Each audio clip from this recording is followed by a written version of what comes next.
Hello students, welcome back to my YouTube channel Lumino Science where curiosity meets clarity. Board exams में अच्छे marks score करने का सबसे बड़ा सीक्रेट पता है क्या होता है? एमसीक्यूज पर पूरी कमांड होना। तो आज के इस वीडियो में हम science chapter 1 chemical reactions and equations के सबसे इंपॉर्टेंट एमसीक्यूज को सॉल्व करेंगे। हम इनके सिर्फ आंसर ही नहीं देखेंगे बल्कि इनके पीछे के लॉजिक को अच्छे से समझेंगे ताकि गलती की कोई गुंजाइश ना हो। तो अपने नोटबुक और एक पेन निकाल के बैठो और साथ साथ में सॉल्व भी करो और वीडियो के एंड में कमेंट में जरूर बताना कि किसको कितना स्कोर मिला। तो लेट्स गेट स्टार्टेड।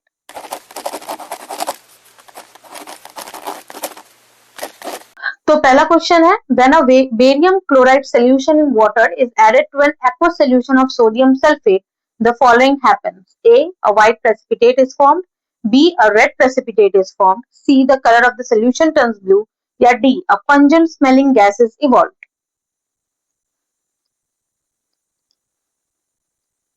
कर लिया सबने? क्वेश्चन आंसर देखें तो barium chloride BaCl2 plus sodium sulphate Na2SO4। तो यहां पे हम क्या देखेंगे, डबल डिस्प्लेसमेंट होगा। ओके, यहाँ पे डबल डिस्प्लेसमेंट होगा तो क्या हो जाएगा, barium sulphate BaSO4 plus 2NaCl। Okay, तो यहाँ पे ये डबल डिस्प्लेसमेंट रिएक्शन है और साथ में क्या होगा कि व्हाइट प्रेसिपिटेट फॉर्म होगा किसका, बेरियम सल्फेट का। ठीक है, तो आंसर क्या है, व्हाइट प्रेसिपिटेट इज फॉर्म, किसका बनेगा, बेरियम सल्फेट का व्हाइट प्रेसिपिटेट बनेगा। ठीक है, NaCl तो सोल्यूबल होता है तो वो तो वाटर में सोल्यूबल हो जाएगा, लेकिन बेरियम सल्फेट जो है वो व्हाइट प्रेसिपिटेट फॉर्म करेगा। ठीक है, सेकेंड है, zinc and HCl react to form A hydrogen, B nitrogen, C carbon dioxide या D helium.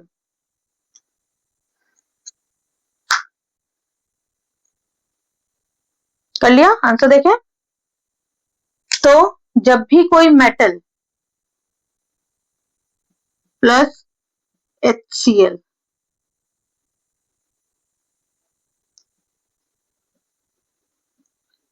ZnCl2 plus H2 displacement reaction. ठीक है, क्लोरीन जो है वो जिंक के साथ आ जाएगा और H अलग हो जाएगा। ठीक है, बल्कि कह सकते हैं जिंक जो है वो हाइड्रोजन की जगह ले लेगा और हाइड्रोजन बाहर निकल जाएगा तो H2 इवॉल्व होगा यहाँ पे। ओके, तो आंसर क्या है, ए हाइड्रोजन। ओके, ये था डिस्प्लेसमेंट रिएक्शन, ऊपर वाला था डबल डिस्प्लेसमेंट रिएक्शन, ये था displacement reaction. Okay, next third देखें, in the balanced equation AFe2O3 plus BH2 gives CFe plus DH2O। तो ABCD बताना है इसमें। पहला ऑप्शन है 1123, दूसरा ऑप्शन है 1111, तीसरा है 1323 और चौथा है 1223।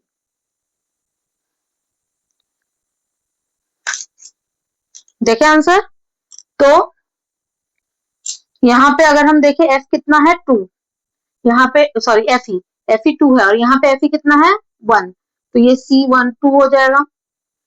ठीक है, O3, ठीक है, और यहाँ पे O है 1। ठीक है, यहाँ पे H है 2, यहाँ पे भी H है 2, तो O को 3 करने की जरूरत है तो इसको अगर हम 3 कर दे, ठीक है, तो O3 हो गया। ठीक है, बैलेंस हो गया। अब यहाँ पे हाइड्रोजन कितना हो गया, 3 2 6 और यहाँ पे है 2 तो ये भी 3 हो जाएगा और ये 1 ही रहेगा ए। तो क्या मिला हमें, 1 3 2 3 मतलब C 1 3 2 3। ओके, क्लियर है सबको? नेक्स्ट क्वेश्चन देखें तो हमारा नेक्स्ट क्वेश्चन है, in the reaction 3MnO2 plus 4Al give 3Mn plus 2Al2O3।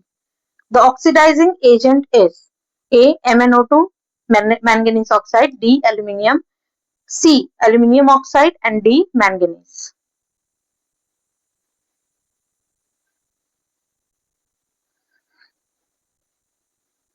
चलिए सबने आंसर देखे। यहाँ पे पूछा ऑक्सीडाइजिंग एजेंट, तो मैंने पढ़ाया था आपको जब ये चैप्टर पढ़ाया था कि ऑक्सीडाइजिंग एजेंट वो होता है जो खुद रिड्यूस हो जाता है। ठीक है, तो पहले हम देखते हैं यहाँ पे किसका ऑक्सीडेशन हो रहा है, किसका रिडक्शन हो रहा है। तो यहाँ पे अगर हम देखें एल्यूमिनियम क्लियरली ऑक्सीडाइज हो रहा है। ठीक है, oxidise the gain of oxygen, है ना, जो एलिमेंट ऑक्सीजन गेन करता है उसका ऑक्सीडेशन होता है, जो ऑक्सीजन लूज करता है उसका रिडक्शन होता है, सिंपल। ठीक है, तो ये तो ऑक्सीडाइज हो रहा है, मैंगनीज यहाँ पे रिड्यूस हो रहा है क्योंकि ऑक्सीजन उसमें से निकल जा रहा है। ठीक है, तो ऑक्सीडाइजिंग एजेंट कौन सा होगा, जो खुद रिड्यूस हो गया, तो रिड्यूस क्या हुआ, मैंगनीज रिड्यूस हुआ है। ठीक है, तो हमारा ऑक्सीडेशन ऑक्सीडाइजिंग एजेंट क्या है, MnO2। ठीक है, ये था हमारा ऑक्सीडाइजिंग एजेंट इस क्वेश्चन में। नेक्स्ट है, which of the following statement is correct? A. Oxidation involves gain of electrons. B. The substance which gets reduced act as a reducing agent. C. Exothermic reactions proceed with absorption of heat. And D. NaHCO3 is sodium bicarbonate.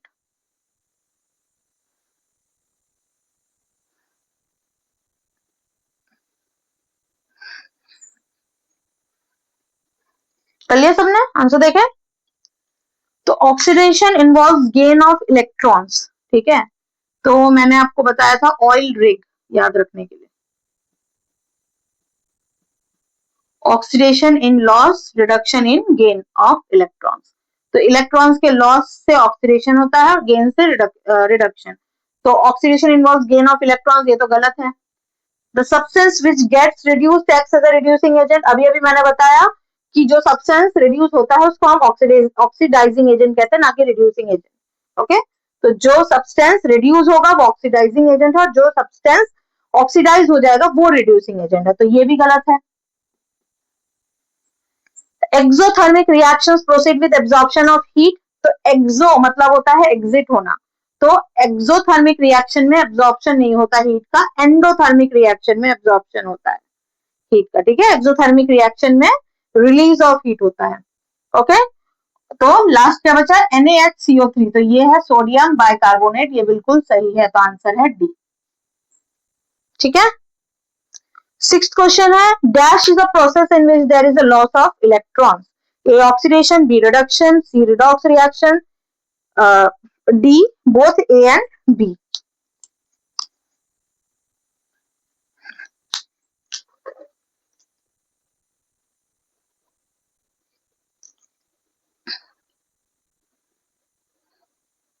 कर लिया सबने, ये तो easy था, अभी अभी बताया मैंने, oxidation in loss of electron and reduction in gain of electron.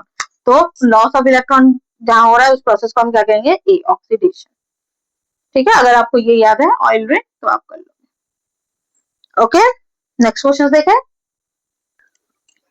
तो सेवेंथ क्वेश्चन है, H2S plus Cl2 gives 2HCl plus S. ठीक है, hydrogen sulphide plus chlorine give hydrogen chloride plus sulphide. The reaction is interpreted as A. H2S is getting oxidized and Cl2 is getting reduced. B. H2S is getting reduced and Cl2 is getting oxidized. C. Only H2S is oxidized. B. Both H2S and Cl2 are reduced. बहुत सोच समझ के answer करना।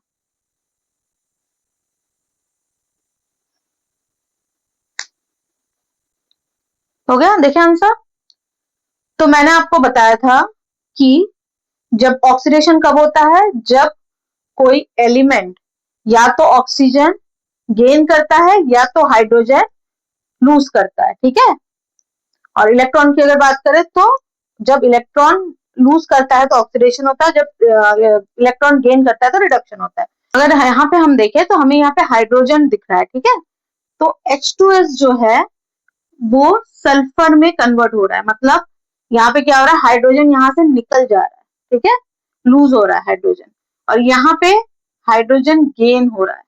ठीक है, तो clearly जहाँ hydrogen gain हो रहा है वो रिडक्शन हो रहा है, और जहां पे हाइड्रोजन का लूज हो रहा है वहां पे लॉस हो रहा है, वहां पे ऑक्सीडेशन हो रहा है ना।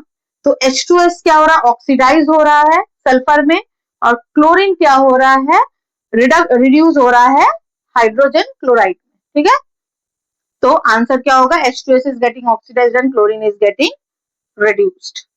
Okay, eighth है, identify the type of reaction taking place in Fe plus CuSO4 gives FeSO4 plus Cu. A. Redox reaction. C. Neutralization reaction. B. Displacement reaction. D. Precipitation reaction.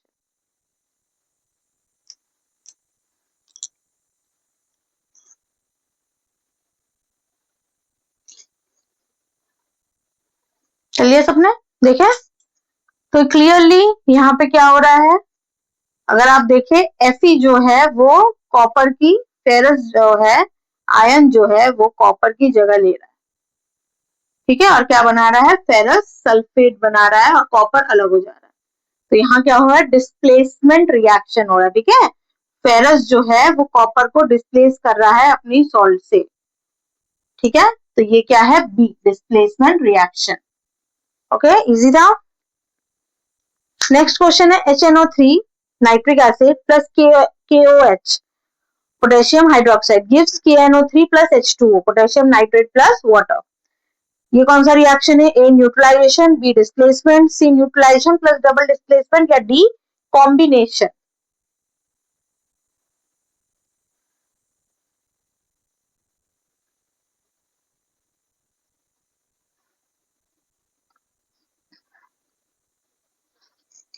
देखे आप, तो यहाँ पे अगर हम देखें तो यहाँ पे हाइड्रोजन जो है वो पोटेशियम की जगह ले रहा है, पोटेशियम जो है वो हाइड्रोजन की जगह ले रहा है ना, तो K जो है वो H की जगह लेके KNO3 बना रहा है और H जो है K की जगह लेके H2O बना रहा है, ठीक है, तो ये ऑब्वियसली एक डबल डिस्प्लेसमेंट रिएक्शन है क्योंकि यहाँ पे डबल डिस्प्ले, दो बार डिस्प्लेस हो रहा है, लेकिन एक चीज क्या है कि यहाँ पे न्यूट्रलाइजेशन भी हो रहा है, ठीक है, क्योंकि HNO3 एक एसिड है और KOH एक बेस है, तो एसिड और बेस मिलके क्या बना रहा है, सॉल्ट एंड वाटर, तो ये एक न्यूट्रलाइजेशन रिएक्शन भी है, तो इसका आंसर क्या है, c, neutralization and double displacement reaction.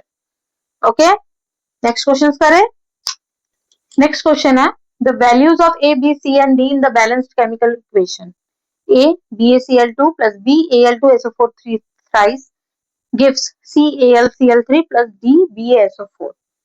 Option A 3223, B 3123, C 24D3 and D 3132.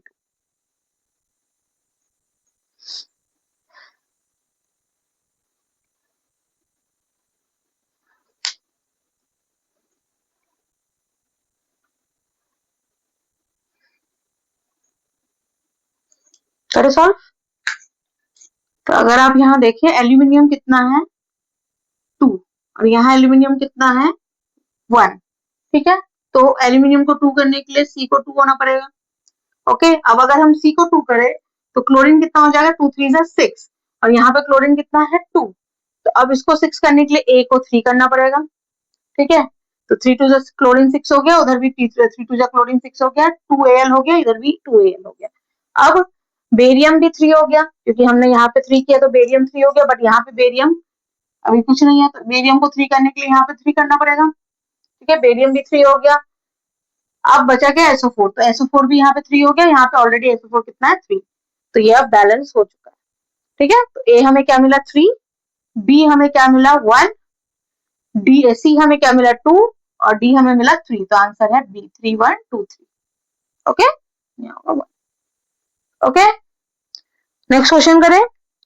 A dilute FeSO4 solution was gradually added to the beaker containing acidified permanganate solution. The light purple color of the solution fades and finally disappears.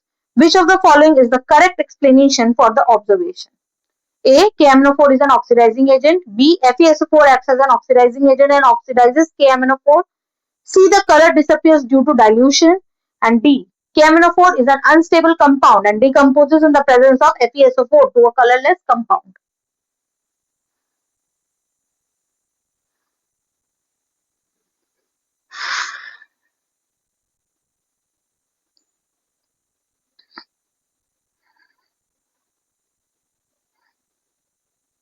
कर लिया, देखें, तो इस chapter में मैंने बताया था कि KMNO4 के बारे में, एसिडिफाइड KMNO4, तो एसिडिफाइड KMNO4 एक बहुत ही गुड एंड बहुत ही स्ट्रॉन्ग ऑक्सीडाइजिंग एजेंट है, ठीक है, KMNO4 एक स्ट्रॉन्ग ऑक्सीडाइजिंग एजेंट है, ठीक है, तो KMNO4 क्या करेगा कि FeSO4 को ऑक्सीडाइज कर रहा है KMNO4, ठीक है, जिसके वजह से ये फेरस सल्फेट से फेरिक सल्फेट में कन्वर्ट हो जाएगा, ठीक है, यहाँ पे क्या है, ये फेरस सल्फेट है। फेरस सल्फेट का कलर कैसा होता है, लाइट ग्रीन कलर होता है।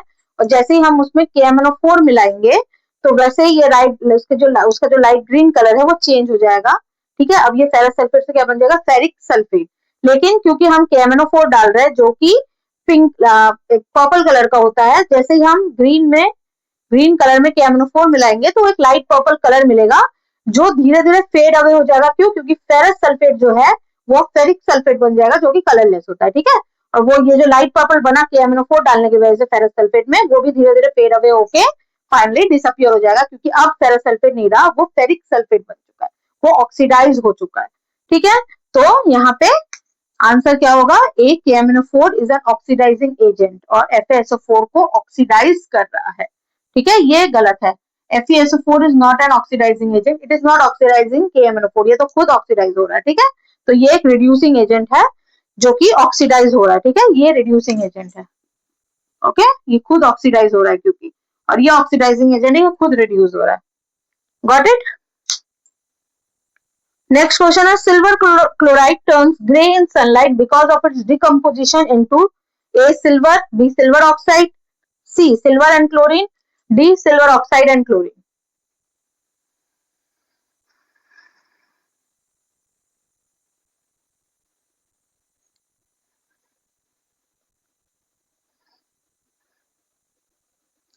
देखें आंसर, तो सिल्वर क्लोराइड को जब हम सनलाइट में रखेंगे या उसको सनलाइट मिलेगी तो इसमें क्या होता है, फोटोलिटिक डिकम्पोजिशन हो जाता है। ठीक है, जिस वजह से ये टूट जाता है किसमें, मेटल में और क्लोरीन गैस में, जो कि है Ag+Cl2। ठीक है, क्लोरीन तो क्योंकि गैस है ये स्केप आउट कर जाएगा, और सिल्वर क्योंकि Ag जो है वो थोड़ा सा सिल्वरिश ग्रेइश कलर का होता है, तो उस वजह से वो जो है, जो कंपाउंड टर्न हो रहा है वो ग्रे कलर का मिल रहा है हमें। ठीक है ना, तो यहाँ पे क्या मिलेगा हमें, सिल्वर एंड क्लोरीन, आंसर है सी। ओके, हो गए।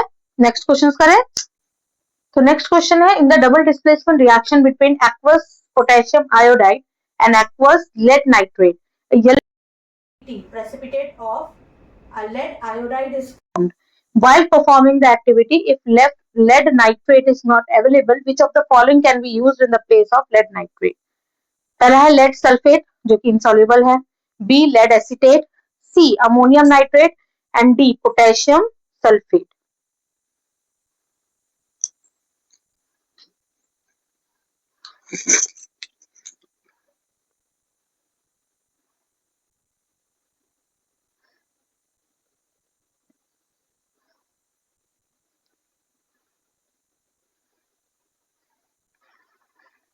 चलिए सबने देखे आंसर इसका।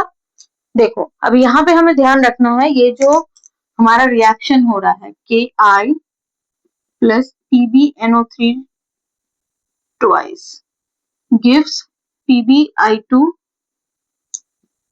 and 2KNO3। ठीक है, ये रिएक्शन हो रहा है, ये हमें येलो पीपीटी दे रहा है। ठीक है, अब ये येलो पीपीटी लाने के लिए हमें पहली चीज क्या चाहिए, हमें लेड की जरूरत है। ठीक है, लेड नहीं होगा तो लेड आयोडाइड नहीं बनेगा, फिर येलो पीपीटी ही नहीं देगा। तो हमें कोई ऐसा अगर हमारे पास लेड नाइट्रेट नहीं है तो हमें कोई ऐसा कंपाउंड चाहिए जिसमें लेड हो। ठीक है, तो ये और ये तो वैसे ही आंसर नहीं हो सकता। ठीक है, क्योंकि एक दोनों में लेड नहीं है, एक में अमोनियम है और एक में पोटेशियम है। ठीक है, अब या तो आंसर है ए लेड सल्फेट जो कि इनसॉल्युबल है, या तो आंसर है बी लेड एसिटेट।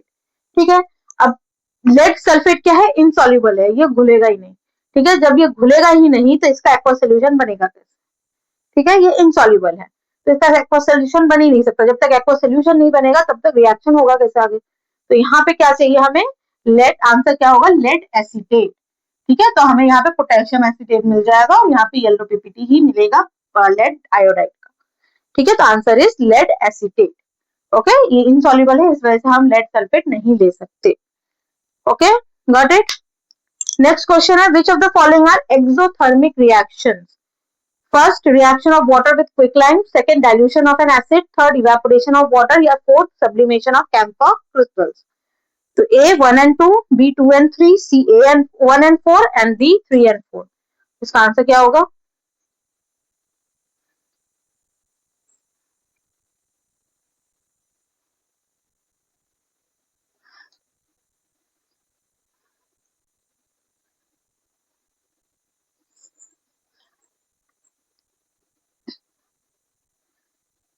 हो गया सबका? तो एक्सोथर्मिक रिएक्शन मतलब जहां पे हीट एग्जिट हो रहा है ना, निकल रहा है, हीट निकल रहा है, ठीक है। तो हीट कहाँ निकलेगा? पहला तो डाइल्यूशन ऑफ एन एसिड, जब हम एसिड को डाइल्यूट करते हैं तो वहां पे बहुत ज्यादा हीट इवॉल्व होता है, ठीक है। तो ये बिल्कुल सही आंसर है। सब्लिमेशन ऑफ कैम्फर क्रिस्टल्स, तो कैम्फर जब सबलाइन करेगा तो वो हीट लेगा तभी तो वो सबलाइन करेगा, चेंज ऑफ स्टेट अपना करेगा, तो यहाँ पे उसको हीट एब्जॉर्ब करना पड़ेगा फॉर सब्लिमेशन, ठीक है। तो ये नहीं हो सकता। इवेपोरेशन ऑफ वाटर, तो वाटर को इवेपोरेट होने के लिए भी हीट को एब्जॉर्ब करना पड़ेगा, ना कि हीट एग्जिट होगा, तो ये भी एंडोथर्मिक रिएक्शन है। ये और ये एंडोथर्मिक रिएक्शन है, तो ये दोनों ही नहीं है। Reaction of water with quick lime, तो वाटर है H2O और क्विक लाइम है हमारा CaO, कैल्शियम ऑक्साइड, ये दोनों मिलके देते हैं कैल्शियम हाइड्रोक्साइड, ठीक है, जो कि हमारा लाइम वाटर, ठीक है। ये क्विक लाइम, ये है लाइम वाटर। यहाँ पे हीट इवॉल्व होती है, ठीक है, एग्जिट करती है। जिस बीकर में आप ये रिएक्शन करेंगे वो बीकर पूरा गर्म हो जाएगा। Same with the dilution of N acid, जिस बीकर में एसिड को डाइल्यूट किया जाता है वो पूरा गर्म हो जाता है। That shows that it is an exothermic reaction. तो आंसर क्या होगा? 1 and 2। तो यहाँ पे कौन सा आंसर है? 1 and 2 A। तो A is the answer. Okay. 15th है, in the reaction SO2 gas sulphur dioxide gas form में प्लस 2H2S, जो कि हाइड्रोजन सल्फाइड भी गैस फॉर्म में, क्या दे रहा है हमें? 2H2O जो कि लिक्विड है और सल्फर जो कि सॉलिड है, ठीक है। यहाँ पे पूछा गया the reducing agent is first SO2, B H2O, C H2S या D सल्फर S।